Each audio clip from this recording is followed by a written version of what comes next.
আসসালামু আলাইকুম রহমতুল্লাহ। তো যে কোনো ভর্তির পরীক্ষা বলুন অথবা চাকরির পরীক্ষা বলুন, একটা প্রশ্ন আপনি প্রায় কমন পেয়ে থাকবেন, সেটা হচ্ছে identification of parts of speech. তো সেই আইডেন্টিফিকেশন অফ পার্টস অফ স্পিচের ভিতরে আবার সব থেকে বেশি যেই তিনটা আসে সেটা হচ্ছে নাউন, অ্যাডজেক্টিভ এবং অ্যাডভার্ব। তো আমি পূর্ববর্তী ভিডিওতে যখন জেরান্ড এবং পার্টিসিপল নিয়ে বলছিলাম, তখন ওইখানে বলেছিলাম যে পার্টিসিপলগুলো মেইনলি হচ্ছে অ্যাডজেক্টিভের কাজ করে, জেরান্ডগুলো নাউনের কাজ করে। তো তখন আমাকে ইনবক্সে কয়েকজন বন্ধু জিজ্ঞাসা করেছিল যে নাউন কি করে চিনব আর অ্যাডজেক্টিভ কি করে চিনব।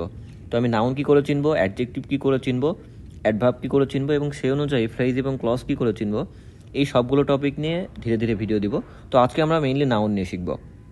আমরা নাউন কি করে আইডেন্টিফাই করব তার জন্য দুইটা রুল শিখব, এবং দুইটা রুল দিয়ে মোটামুটি পৃথিবীর সকল নাউন আইডেন্টিফাই করা যাবে।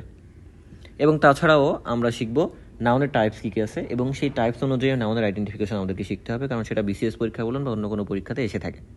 তো চলুন শুরু করি। তো প্রথমে আমরা কনভেনশনালি এতদিন ধরে শিখেছি যে নাউন কত প্রকার, কী কী, উল্টাপাল্টা এসব হাবিজাবি, ওগুলো আসলে আমাদের অত বেশি কাজে লাগে না।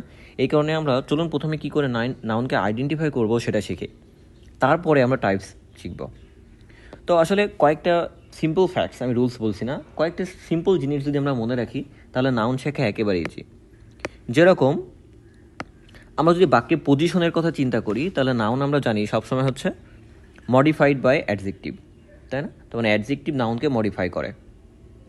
তো সেই কারণে নাউনটা দেখবেন এক্স্যাক্টলি কোনো একটা সেন্টেন্সে অ্যাডজেক্টিভের ঠিক পরে বসেছে। তার মানে নাউনের পজিশন হচ্ছে অ্যাডজেক্টিভের পরে, প্রথম কথা।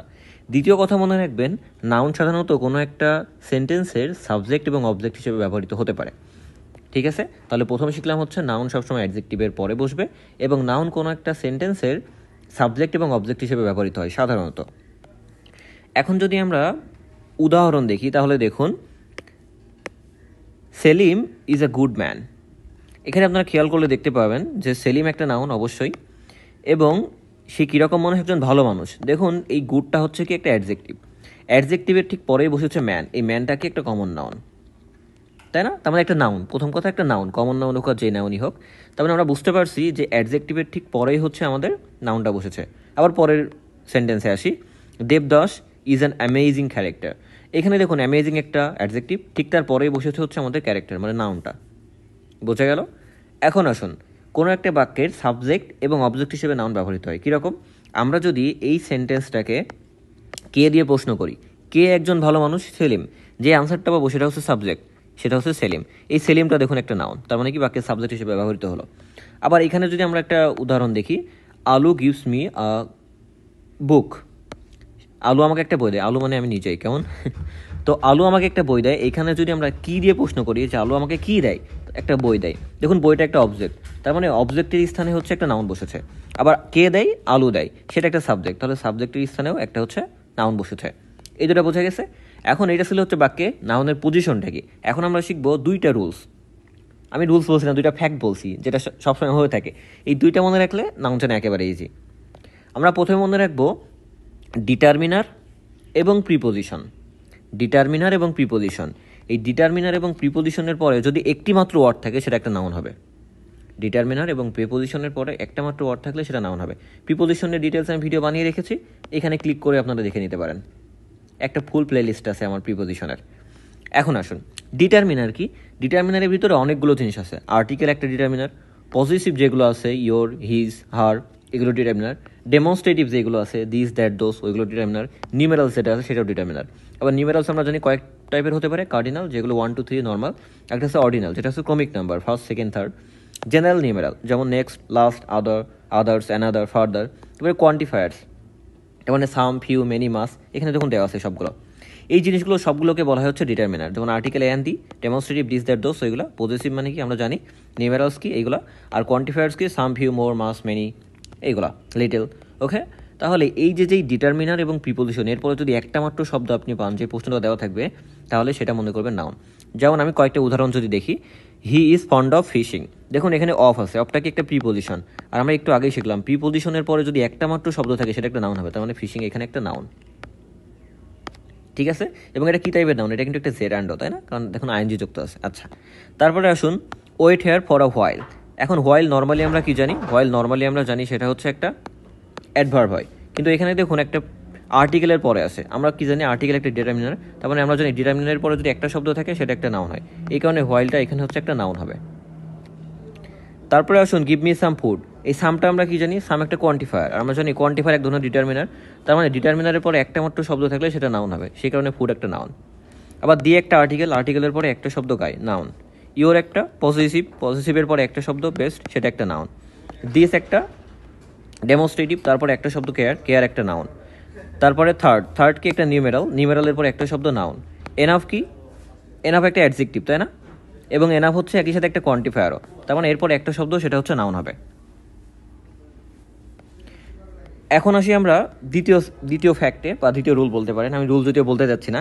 সেটা হচ্ছে কোনো একটা শব্দের একদিকে আছে পজিটিভ অথবা আর্টিকেল, তার মানে একদিকে পজিটিভ এবং আর্টিকেল, অন্যদিকে প্রিপোজিশন, ভার্ব, কনজাংশন অথবা অ্যাডভার্ব, এই চারটা যে কোনো একটা। একদিকে হচ্ছে পজিটিভ অথবা আর্টিকেল, এবং ওই শব্দটার বা ওয়ার্ডটার অপরদিকে আছে প্রিপোজিশন অথবা ভার্ব অথবা অ্যাডভার্ব অথবা কনজাংশন। এই দুইটা জিনিসের মাঝে যদি একটা শব্দ থাকে সেটা কি হবে, একটা নাউন হবে। যদি দুইটা থাকে তাহলে কি হবে, দুইটা থাকলে প্রথমটা অ্যাডজেক্টিভ হবে, পরেরটা নাউন হবে। আমরা আগেই শিখেছি না, অ্যাডজেক্টিভ এবং নাউন পরপর বসে। এই কারণে আমি যখন অ্যাডজেক্টিভের রুল শেখাবো তখন কিন্তু এইগুলো আবার আসবে। কীরকম, আমরা যে বললাম ডিটারমিনার এবং প্রিপোজিশনের পরে একটা শব্দ থাকলে সেটা কী হবে, নাউন হবে। দুইটা শব্দ থাকলে প্রথমটা অ্যাডজেক্টিভ হবে, পরেরটা হচ্ছে নাউন হবে। ঠিক আছে, এটা আমি পরে আর বলবো না, এটা মনে রাখবেন। যেমন এই বেসটা এখানে কি, বেসটা এখানে হচ্ছে একটা নাউন, কিন্তু এখানে একটা শব্দ আছে বলে নাউন হলো। যদি এরকম হইতো try your best, he is the best, দেখুন এখানে আর্টিকেলের পরে একটা শব্দ বেস্ট, এই বেস্টটা এখানে কি নাউন। কিন্তু যদি এরকম হতো he is the best boy, তখন কি হইতো, তখন দেখুন আর্টিকেলের পরে দুইটা শব্দ আছে, একটা হচ্ছে বেস্ট, একটা বয়, তাহলে প্রথমটা হবে অ্যাডজেক্টিভ, তাহলে বেস্টটা এখানে অ্যাডজেক্টিভ হবে আর বয়টা এখানে নাউন হবে। বুঝে গেল? এগুলো একটু মনে রাখবেন, অ্যাডজেক্টিভের সময় আরেকবার বলার ঝামেলা, কারণ একবারে বলে দিচ্ছি আমি। একইভাবে আমরা যে পজিটিভ এবং আর্টিকেল, এবং অন্যদিকে যদি প্রিপোজিশন, ভার্ব, অ্যাডভার্ব, কনজাংশন, এই দুটো জিনিসের মাঝে যদি একটা শব্দ থাকে সেটা নাউন হবে, দুটো থাকলে প্রথমটা অ্যাডজেক্টিভ হবে, পরেরটা নাউন হবে। যেমন he lost is all in speculation. দেখুন এখানে অলটা কি, একদিকে আছে হচ্ছে পজিটিভ, অন্যদিকে আছে প্রিপোজিশন। আমরা জানি কি প্রিপোজিশন এবং পজিটিভের মাঝে একটা শব্দ থাকলে সেটা নাউন হবে, সুতরাং এখানে অলটা হচ্ছে নাউন। কিন্তু যদি দুইটা শব্দ থাকলো তাহলে কি হতো, he lost is all stuffs. দেখুন এখানে দুইটা শব্দ আছে, তখন কি হবে, এই স্টাফসটা দেখুন হচ্ছে দ্বিতীয় শব্দ, তার মানে দ্বিতীয় শব্দটা নাউন হবে, আর অলটা তখন কি হবে, অলটা হবে অ্যাডজেক্টিভ। ঠিক আছে, আচ্ছা। তারপরে আসুন I had a talk with him. এখানে দেখুন প্রথমটা হচ্ছে আর্টিকেল এবং পরেরটা হচ্ছে প্রিপোজিশন। আমরা জানি আর্টিকেল এবং প্রিপোজিশনের মাঝে একটা শব্দ থাকলে সেটা নাউন হবে, দুইটা থাকলে প্রথমটা অ্যাডজেক্টিভ, পরেরটা নাউন। যেমন এখানে যদি আমরা গুড টক দিতাম, had a good talk with him, তাহলে দেখুন এই গুডটা হয়তো অ্যাডজেক্টিভ, টকটা হয়তো নাউন। ঠিক আছে, আবার we will not see his look again. দেখুন এখানে হচ্ছে লুকটা একদিকে পজিটিভ, অন্যদিকে হচ্ছে একটা অ্যাডভার্বের মাঝে আছে, তার মানে এটা হচ্ছে নাউন। দুইটা থাকলে কি হতো, প্রথমটা অ্যাডজেক্টিভ, পরেরটা নাউন। যেমন we will not see his bad look again. দেখুন এখানে ব্যাডটা তাহলে কি হতো, অ্যাডজেক্টিভ, এবং নাউনটা হয়তো লুক। তাহলে এটা ছিল আমাদের দ্বিতীয় রোল। তৃতীয় হচ্ছে কিছু সাফিক্স থাকে, যে সাফিক্সগুলো দেখে আমরা চিনতে পারি এটা নাউন কিনা। এরকম অনেকগুলো সাফিক্স আমরা ছোটোবেলা থেকেই শিখি, যেমন টিআইএন যদি থাকে, মেন যদি থাকে, নেস যদি থাকে, হুড যদি থাকে, ডোম যদি থাকে, শিপ, টিএইচ, আইটিওয়াই, ইজম, ইই। যেমন আমার চ্যানেলের নামে কি আছে, ইজম, তার মানে কি এটা একটা নাউন, তাই না? IST, SION, or, ER, H, এই যেই সাফিক্সগুলো দেখছি, এই সাফিক্সগুলো যদি কোনো একটা শব্দের শেষে থাকে তাহলে সেটা ধরে নেবেন সেটা একটা নাউন হবে। এখন কী কী শব্দ হতে পারে সেটা আপনারা যে কোনো একটা বই থেকে পড়ে নিতে পারবেন। তাহলে এটাই ছিল নাউন চেনার জন্য, খালি এই দুইটা জিনিসই আমাদের জন্য এনাফ। এখন আসুন কিছু টাইপস থাকে নাউনের, যে টাইপসগুলো থেকে মাঝে মাঝে প্রশ্ন এসে থাকে। তো আমরা জানি আমরা নাউনকে দুই ভাগে ভাগ করতে পারি, একটা হচ্ছে গণনা অনুসারে আর একটা হচ্ছে অর্থানুসারে। তো অর্থানুসারে আমরা 5টা ভাগে ভাগ করতে পারি। একটাকে আমরা বলি প্রপার নাউন, একটা হচ্ছে common noun, collective noun, material noun এবং অ্যাবস্ট্রাক্ট নাউন। তো এইগুলো থেকে প্রশ্ন আসে, একটা শব্দ দিয়ে বলে দেয় এটা কোন টাইপের নাউন, সেটা আমাদেরকে চিনতে হবে। তো আমরা খুব ইজিলি চিনতে পারি। আমরা প্রপার নাউন মনে রাখবো যে কোনো একটা ব্যক্তি, বস্তু বা স্থানের নাম। ব্যক্তির নাম কি হতে পারে, যে কোনো একটা পার্সনের নাম হতে পারে, সেটা সাকিব হতে পারে, রাকিব হতে পারে, যাই হোক যে কোনো একটা পার্সনের নাম, সেটা একটা প্রপার নাউন। যে কোনো একটা বস্তুর নাম, কাঠ, উড একটা বস্তু, টেবিল একটা বস্তু, যে কোনো একটা বস্তুর নামকে আমরা তাহলে কি বলবো, প্রপার নাউন। স্থানের নাম, ঢাকা, চট্টগ্রাম, যেটা হোক একটা স্থান, সেটাও একটা প্রপার নাউন। আমরা বাক্যে আরও সুন্দর করে চিনতে পারি, দেখবেন প্রপার নাউনের পূর্বে কোনো আর্টিকেল থাকবে না। তাহলে প্রপার নাউনের পূর্বে নর্মালি কোনো আর্টিকেল বসে না। তবে যদি প্রপার নাউনের পূর্বে একটা আর্টিকেল বসিয়ে দিই সেটা কিন্তু আর প্রপার নাউন থাকে না, সেটা কমন নাউন হয়ে যায়। এটা একটু মনে রাখতে হবে। আর প্রপার নাউন যেহেতু কোনো একটা ব্যক্তি বস্তু বা স্থানের নাম, আমরা জানি নর্মালি ব্যক্তি বস্তু বা স্থানের নামের যে প্রথম লেটারটা সেটা সবসময় ক্যাপিটাল লেটার হয়। তার মানে প্রপার নাউন সবসময় ক্যাপিটাল লেটার দিয়ে শুরু হবে বাক্যের যেখানেই থাকুক। তাহলে এই দুইটা কথা মনে রাখলে প্রপার নাউন চেনা যাবে যে এটা নর্মালি কোনো ব্যক্তি বস্তু বা স্থানের নাম এবং এটা সর্বদা ক্যাপিটাল লেটার হবে, পূর্বে কোনো আর্টিকেল বসবে না। যেমন এখানে কয়েকটা সেন্টেন্স আছে, দেখলে আপনারা বুঝতে পারবেন এগুলো সবই হচ্ছে proper noun. Rabindranath is a great poet. দেখুন রবীন্দ্রনাথ একটা ব্যক্তির নাম, ঢাকা একটা সিটির নাম, পদ্মা একটা রিভারের নাম। এখন দেখুন নিচেরটা কী হবে, তাহলে এইটাও কি একটা প্রপার নাউন? আমরা বললাম প্রপার নাউনের পূর্বে নর্মালি হচ্ছে কোনো আর্টিকেল বসে না, কিন্তু যদি প্রপার নাউনের পূর্বে একটা আর্টিকেল বসে যায়, নজরুল আমরা জানি একজনের নাম, কিন্তু এর আগে একটা আর্টিকেল আছে, তাহলে এই নজরুল এখন আর হচ্ছে প্রপার নাউন নেই, এটা এখন হয়ে গেছে কমন নাউন। তার মানে প্রপার নাউনের পূর্বে যদি কোনো আর্টিকেল বসে সেটা কমন নাউনে পরিণত হয়। তারপরে আসুন কমন নাউন। তাহলে কমন নাউন জিনিসটা কি? কমন নাউন হচ্ছে এক জাতীয় সকল ব্যক্তি বা বস্তুকে বোঝাবে, নির্দিষ্ট কোনো নাম বোঝাবে না। প্রপার নাউনে যেরকম নির্দিষ্ট কোনো নাম বুঝিয়ে দিল, এরকম নির্দিষ্ট কোনো নাম কমন নাউনে বোঝাবে না। ফর এক্সাম্পল আমরা বললাম পদ্মা কি একটা নদী, তাহলে পদ্মা হচ্ছে এখানে প্রপার নাউন। কিন্তু আমি যদি বলি রিভার, রিভার বলতে পদ্মাও বোঝায়, যমুনাও বোঝায়, মেঘনাও বোঝায়, বুড়িগঙ্গাও বোঝায়। তার মানে রিভারটা হচ্ছে সকলের কমন নাম, এই কমন নামকে আমরা বলি হচ্ছে কমন নাউন। ঢাকা কি একটা সিটি, ঢাকা একটা সিটির নাম, তাহলে ঢাকা একটা প্রপার নাউন, কিন্তু ঢাকা যে একটা সিটি, এই সিটিটা একটা কমন নাউন। রবীন্দ্রনাথকে একটা পয়েট, তাহলে রবীন্দ্রনাথ নিজে একটা প্রপার নাউন, কিন্তু সে যে ক্যাটাগরিতে পড়ে কমনলি সেটা হচ্ছে পয়েট, তার মানে পয়েট একটা কমন নাউন। ঠিক আছে? আচ্ছা, তাহলে ফ্লাওয়ার, যে কোনো ফ্লাওয়ার হতে পারে, ফ্লাওয়ারের নাম আছে আমরা জানি, তার মানে ফ্লাওয়ার একটা কমন নাউন, সেটা হতে পারে ম্যারিগোল্ড বা রোজ হতে পারে বা লোটাস হতে পারে বা লিলি হতে পারে, যেটাই হোক সেটা হচ্ছে প্রপার নাউন হবে। কিন্তু আমি যদি একবারে ফ্লাওয়ার বলি তাহলে সেটা একটা কমন নাম চলে আসবে। কালেকটিভ নাউন কি? কালেকটিভ নাউন হচ্ছে এক জাতীয় ব্যক্তি বা বস্তু সমষ্টিকে বোঝাবে। যেমন আমরা বলে থাকি এক জোড়া জুতা, তারপরে এক ঝাঁক মাছ, এরকম। যেমন আমরা কয়েকটা কমন নাউন এবং তাদের যেই প্রপার কালেকটিভ নাউন হয় সেটা এখানে দিয়ে রেখেছি, এর একটা বই থেকে নেওয়া। A pair of shoes, a pack of asses, এরকম অনেকগুলো জিনিস আছে, এগুলো তোমরা পড়লেই বুঝতে পারবেন যে এগুলো হচ্ছে সবই আমাদের কালেকটিভ নাউন। মানে একই জাতীয় কতগুলো কমন নাউন, সেই কমন নাউনের যদি সমষ্টি বোঝায় বা কতগুলো প্রপার নাউনের যদি সমষ্টি বোঝায় সেটাকে আমরা বলবো হচ্ছে কালেকটিভ নাউন। মেটেরিয়াল নাউন কি? এটা নিয়ে একটু ঝামেলা হয়। মেটেরিয়াল নাউন হচ্ছে কোনো একটা কমন নাউন বা যে কোনো একটা জিনিস যে উপাদান দিয়ে তৈরি হয় সেই উপাদানকে আমরা বলি মেটেরিয়ালস। এই মেটেরিয়ালসকে আমরা বলি হচ্ছে মেটেরিয়াল নাউন। কারণ আমরা যদি বলি একটা আংটি, সেই আংটিটা কি হতে পারে? সোনার তৈরি হতে পারে, রূপার তৈরি হতে পারে, আবার সিলভারের তৈরি হতে পারে, মানে রূপার, ডায়মন্ডের তৈরি হতে পারে, আবার সিম্পল হচ্ছে তামা দিয়েও তৈরি হতে পারে, লোহা দিয়েও তৈরি হতে পারে। তার মানে রিং নিজে হচ্ছে একটা কমন নাউন, কিন্তু সে যেটা যেটা দিয়ে তৈরি হয় তার যে উপাদান, মানে গোল্ড, সিলভার, ডায়মন্ড, আয়রন, এগুলো সবই হচ্ছে মেটেরিয়াল নাউন। আবার রিভার, রিভার হচ্ছে নদী, নদী আমরা জানি একটা কমন নাউন, কিন্তু নদী কী দিয়ে তৈরি? আমরা জানি নদীর ভিতরে মেইনলি যে উপাদান নদী সেটা হচ্ছে পানি, তার মানে এই পানি হচ্ছে একটা মেটেরিয়াল নাউন। তারপরে বুক, বুকের পেজগুলো কী দিয়ে তৈরি হয়? কোনো একটা বইয়ের পেজগুলো তৈরি হয় পেপার দিয়ে, তার মানে এই পেপারটা হচ্ছে মেটেরিয়াল নাউন, কিন্তু বুক বা খাতা এটা হচ্ছে একটা কমন নাউন। তারপরে মাটন, মাটন কোত্থেকে আসে? ইদার গোট থেকে অথবা শিপ থেকে, তার মানে এই গোট আর শিপ এটা হচ্ছে কমন নাউন, কিন্তু তার থেকে যে উপাদানটা আসে মাটন বা মিল্ক, এগুলো হচ্ছে মেটেরিয়াল নাউন। আরেকটা আছে অ্যাবস্ট্রাক্ট নাউন।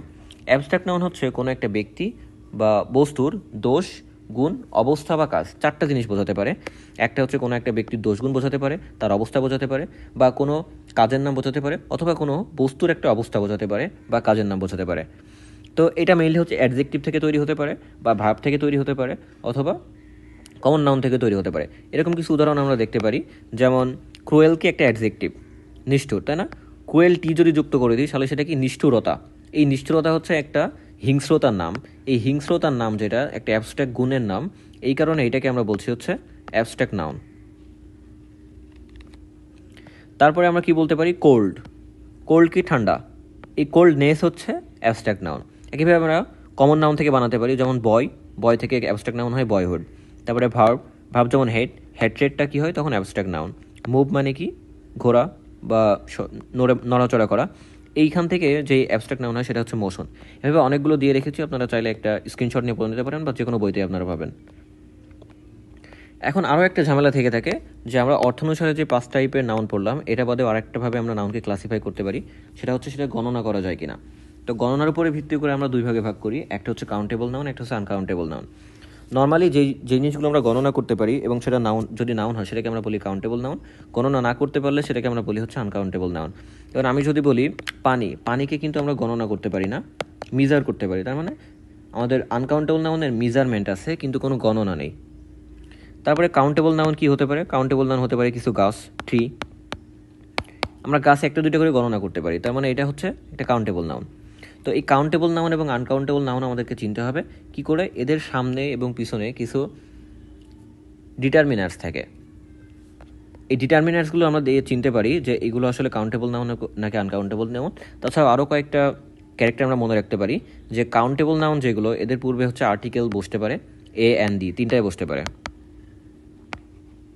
কিন্তু আনকাউন্টেবল নাউনের পূর্বে নর্মালি কোনো আর্টিকেল বসে না, বসলেও সেটা দি বসতে পারে শুধুমাত্র। তাহলে নর্মালি কোনো আর্টিকেল বসে না, কিন্তু বসলেও সেটা দি বসতে পারে।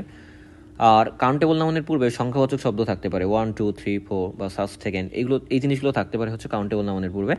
আনকাউন্টেবল নাউনের পূর্বে কখনো সংখ্যাবাচক শব্দ আপনি পাবেন না। যেহেতু কাউন্টেবল নাউন গণনা করা যায়, তার মানে সেটা বহুবচন বা একবচন, মানে সিঙ্গুলার এবং প্লুরাল হতে পারে। কিন্তু আনকাউন্টেবল নাউন যেহেতু কখনো গণনা করা যায় না, এই কারণে সবসময় সেটাকে আমরা সিঙ্গুলার ফর্মেই ধরি। এখন কিছু ডিটারমিনার্স দেখি আমরা। আমরা জানি অনেক যদি বলি আমার অনেক টাকা আছে, সেটাকে আমরা বলি আই হ্যাভ মাস মানি। তো এই মাস কেন বলি, মেনি কেন বলি না? কারণ হচ্ছে টাকা কি আনকাউন্টেবল নাউন, এই কারণে আমরা বলি হচ্ছে মাস। সেইটাকে আমরা কাউন্টেবল নাউনে যদি বলি সেটা হয় মেনি। তার মানে কোনো একটা নাউনের পূর্বে যদি মেনি পাই, সেই মেনিটা হচ্ছে মোস্ট প্রবাবলি কাউন্টেবল নাউন, আর মাস পাইলে সেটা হচ্ছে একটা আনকাউন্টেবল নাউন। তার মানে আমরা বলতে পারি অনেক বোঝাতে কাউন্টেবল নাউনের পূর্বে আমরা মেনি বসাবো, আনকাউন্টেবল নাউনের পূর্বে আমরা মাস বসাবো। আমরা অনেক সময় ফিউ এক্সপ্রেশনটা ব্যবহার করি, এ ফিউ এক্সপ্রেশনটা ব্যবহার করি, দা ফিউ এক্সপ্রেশনটা ব্যবহার করি। এই তিন রকম অর্থ আছে। আসলে ফিউ মানে অল্প, কিন্তু এই তিনটা এ আর ডি বসায় দেওয়ার কারণে এই ফিউ এর হচ্ছে মিনিং চেঞ্জ হয়ে যায়। যেমন আমরা যদি বলি ফিউ বলতে বোঝায় নেই বললেই চলে। যেমন হি হ্যাজ ফিউ ফ্রেন্ডস, এটা হচ্ছে কাউন্টেবল নাউনের ক্ষেত্রে আমরা ব্যবহার করি, মানে তার বন্ধু নেই বললেই চলে, হি হ্যাজ ফিউ ফ্রেন্ডস। এটাকে আমরা আনকাউন্টেবল নাউনের ক্ষেত্রে আমরা ব্যবহার করি হচ্ছে little, there is little milk, মানে সেখানে দুধ নেই বললেই চলে। ঠিক আছে, তার মানে ফিউ বা লিটল। কাউন্টেবল নাউনের ক্ষেত্রে ফিউ, আনকাউন্টেবল নাউনের ক্ষেত্রে হচ্ছে লিটল। এই দুটো দিয়ে আমরা বোঝাবো হচ্ছে নেই বললেই চলে। এটাকে যদি এই আর্টিকেলটা লাগাই দিই তখন কি হবে?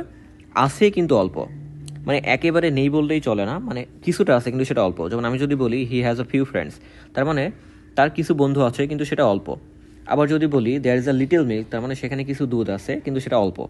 তার মানে সেটা কাউন্টেবলের ক্ষেত্রে আমরা এ ফিউ ব্যবহার করছি, আনকাউন্টেবল ক্ষেত্রে আমরা হচ্ছে দা ফিউ ব্যবহার করছি। একইভাবে আমরা যদি বলি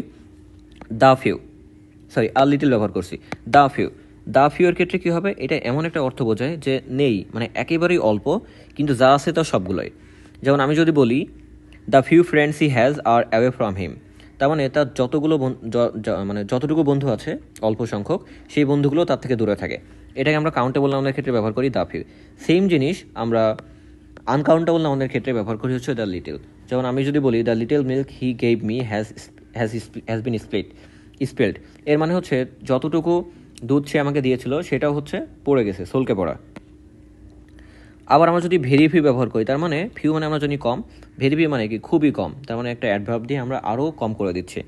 তো এই ভেরি ফিউটা হচ্ছে খুবই কম, এটা আমরা হচ্ছে কাউন্টেবল নাউনের ক্ষেত্রে ব্যবহার করব, এবং আনকাউন্টেবল নাউনের ক্ষেত্রে সেম এক্সপ্রেশনটাই আমরা লিটল দিয়ে ব্যবহার করব, ভেরি লিটল। যেমন he has very few friends, তার মানে তার খুবই কম বন্ধু আছে। আর আমরা যদি বলি there is very little milk in the bottle, তার মানে বোতলে খুবই কম দুধ আছে। একইভাবে আমরা এ নাম্বার অফ, যেটা কাউন্টেবলের ক্ষেত্রে ব্যবহার করি, অ্যান অ্যামাউন্ট অফ, এটা আমরা হচ্ছে আনকাউন্টেবলের ক্ষেত্রে ব্যবহার করি। আর আমরা জানি নর্মালি কাউন্টেবলের ক্ষেত্রে তিনটা আর্টিকেলই হতে পারে, কিন্তু আনকাউন্টেবলের ক্ষেত্রে কোনো আর্টিকেল হয় না, হলেও সেটা দিয়ে হতে পারে। আর কিছু এক্সপ্রেশন আছে যেটা হচ্ছে আপনি কাউন্টেবল নাউন, আনকাউন্টেবল নাউন দুইটার ক্ষেত্রেই পাবেন। যেমন a lot of, lots of, plenty of, this, that, this, those, তারপরে some, any, no, is, every, none of, other, enough, all the. এই সবগুলো জিনিস হচ্ছে আমরা কাউন্টেবল এবং আনকাউন্টেবল নাউন দুইটার ক্ষেত্রে ব্যবহার করতে পারি। তো এটাই ছিল মোটামুটি, আমরা জাস্ট আইডেন্টিফিকেশনটা নিয়েই ঝামেলা হয়, এবং কোনটা কোন টাইপের নাউন এটা খুব সহজেই বোঝা যায়। তো আমরা বললাম শুধুমাত্র দুইটা নিয়ম মনে রাখলে আমরা হচ্ছে যে কোনো নাউন আইডেন্টিফাই করতে পারবো, এবং টাইপসগুলো তো অনেক ইজি। তো আশা করি কিছুটা হলেও শিখতে পেরেছেন। পরবর্তী ভিডিওতে দেখা হবে ইনশাল্লাহ। আসসালামু আলাইকুম।